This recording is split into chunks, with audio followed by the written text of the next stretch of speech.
Forget that you're afraid. Forget that you are.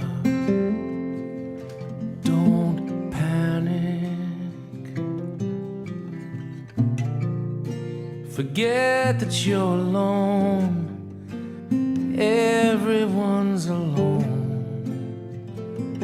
Think about it. It's alright.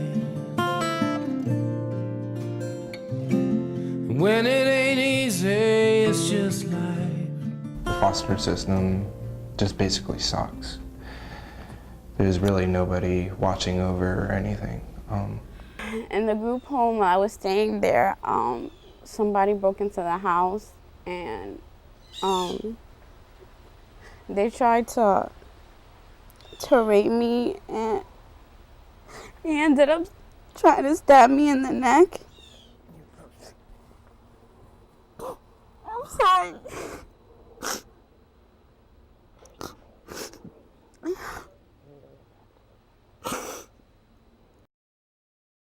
Foster kids are wards of the state. On their 18th birthday, at midnight, they're no longer wards of the state. They leave their foster home. Most of them leave with absolutely nothing, with a box, with a bag, with their belongings in it, with no coping skills, no resources, no one to guide or help them, and that's not okay. I felt like no one really cared, that I was turning 18, that I was going to go on my own, that I was by myself, and that no one was going to be there helping me, which for me, that was like the biggest step I've ever taken. Knowing that there's nowhere to sleep at night is pretty scary. It was really, really horrible, and every day I'm like, oh God, why me, why me? And it got to the point sometimes I just wanted to really just die, really. That's how horrible it was. I'm like, I cannot live that way.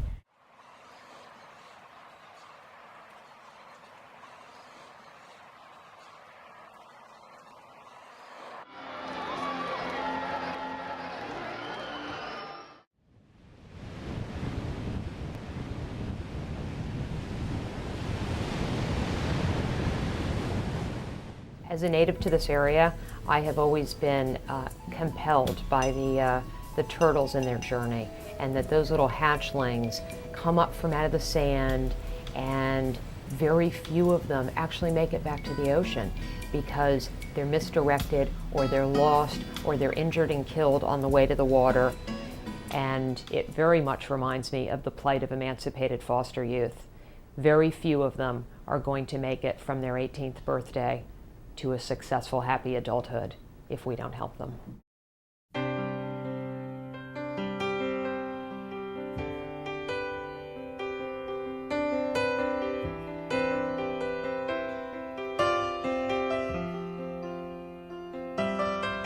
The first thing that a kid needs when they come to us, they're homeless, so they need a place to live. And we rent them an apartment, and there's usually 2 kids to an apartment or a small house, and we get what they need. That day we spend moving their furniture in so that they can be part of the process, and then we spend time going over what we expect and the opportunities that we'll be providing, which we've already gone over with them, but we do it again the first day that they move in because they're 18 and they absolutely forget everything in a day. They meet their life coach, who is a social worker that will help them on this journey for the time they're in the program. We help them out with basic life skills and advanced life skills. Everything from here's how you do your laundry and make a meal and take care of your house, to here's how you explore community resources, open a bank account, balance your bank account. One of the things that we believe in is community service. It is absolutely all of our responsibilities to be active in our community and to be helpful. Because most of our kids come in without a high school diploma, if it's possible to continue them on a high school track so that they can finish their high school education, then that's what we do.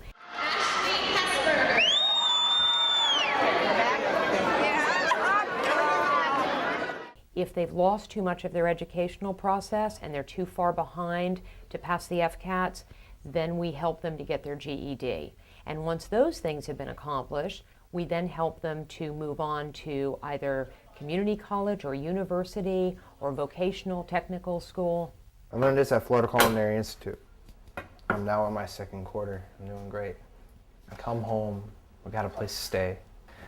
And I'm in college, working a good job. I couldn't ask for any more. A lot better than foster care, let me tell you. The leading indicators of economic success are education and employment. Those are the two areas that we have to absolutely make sure we help these kids with. Well, welcome to Cisco. We are glad that you all could come out today. My name is Debbie Kump. I am the Senior Director of HR. We actually have a work readiness program, and it's a fabulous 20-hour program that was designed by Workforce Development specifically for our kids. And these kids don't have a clue. They don't know what to wear to a job interview, and they also don't know how to be an employee, what's expected of them. So we do a lot of that preparatory work prior to them actually getting their jobs. Basically, it's really the same. It doesn't change it. Doesn't change it at all. It just pulls it through so it'll, push it through the machine, put it on cups and stuff. I observe the workers and make sure the safety of the product is, good. TurtleNest helped me a lot, helped me save money and stuff like that. A lot more, I know a lot more about being an adult.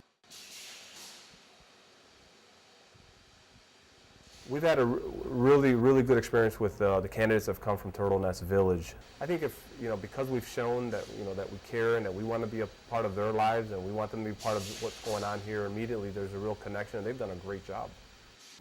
In the 6 years that we've been doing this, 96% of the kids that have completed our 2-year program are living successfully in the community, and we define that success as their ability to be self-sufficient, productive, successful members of our community.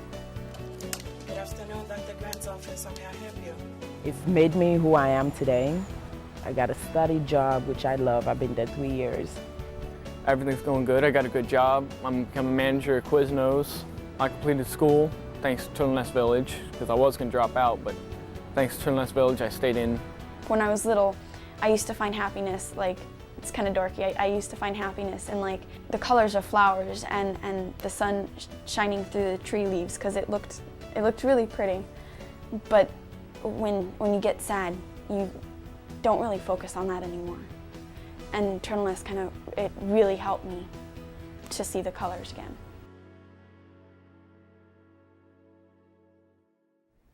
These kids are the abandoned orphans of our community, and we can choose to take care of them on their 18th birthday for a couple of years to help them become successful adults, which cost about $15,000 a year per kid, or we can choose to pay on the back end when they end up homeless, incarcerated, institutionalized, and on public welfare. And if you count those numbers up, that's hundreds of thousands of dollars per person per lifetime. That hundreds of thousands of dollars are my tax dollars. They're everybody's tax dollars. So the most financially responsible thing any community can do, and in my view, the most ethical thing any community can do, is to take care of these kids and give them this one last chance to be parented. I deal with a lot of nonprofits. All of the issues are close to my heart, and this is the one issue that can be resolved in my lifetime.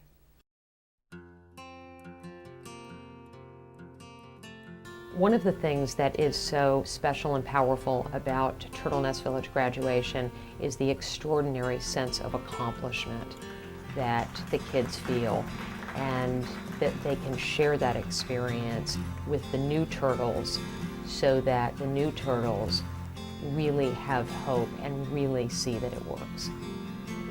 You are my heroes, because I cannot believe what you have persevered through. And there's not one of you in here that has had an easy beginning. You've had the kind of beginnings that many people don't make it through, and here you are, and you continue to get up every day to try to be the best you can. 2.5 years ago, my mom died, and my dad died before I was 7, so started off at foster care.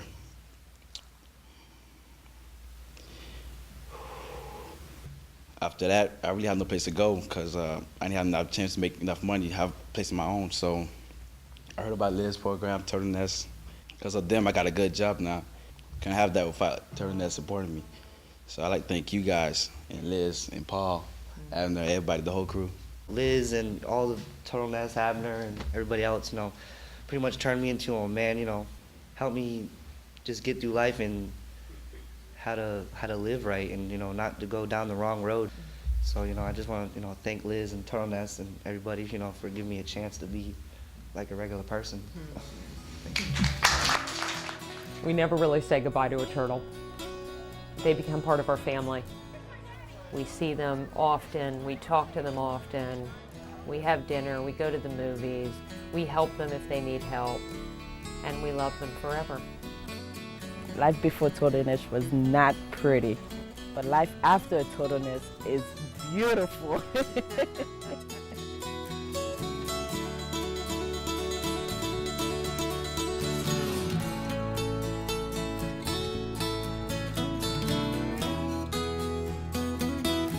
I'm shown more love than I ever have been shown in my life. I just want to show people that it's never too late.